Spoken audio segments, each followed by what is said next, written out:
American history burst back to life this week at one of the nation's premier museums, with plenty of ceremony and fanfare and a few presidential pronouncements. This building is home to many of our national treasures. It is a reminder of our country's proud heritage.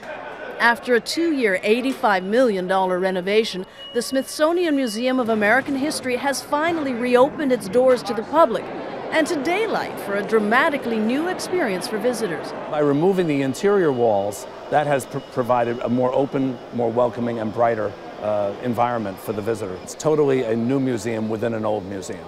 There's no other way to describe it. The old exhibits are still here, Dorothy's ruby slippers from The Wizard of Oz, for example.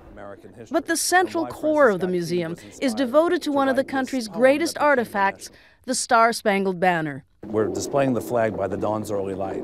Partly that's a way to interpret the story. A story known to most Americans about a night in 1814 when a young lawyer named Francis Scott Key watched the British bombard Fort McHenry near Baltimore. In the summer of 1814, the nation's survival was really at stake. Washington had been captured, the White House had been burned. At dawn the next day, Key saw the flag still flying above the fort and knew America had won the battle. He was inspired to write the words that became the national anthem. Now 195 years old, the flag made of wool and cotton is extremely delicate, so it's housed in a light-controlled chamber kept at 70 degrees and 50% humidity, and is purposely placed on a table.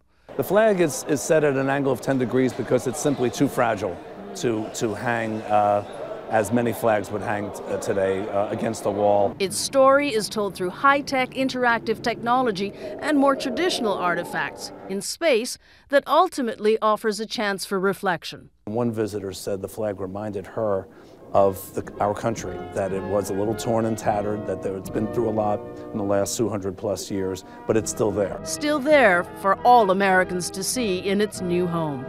Thalia Assuras, CBS News, Washington.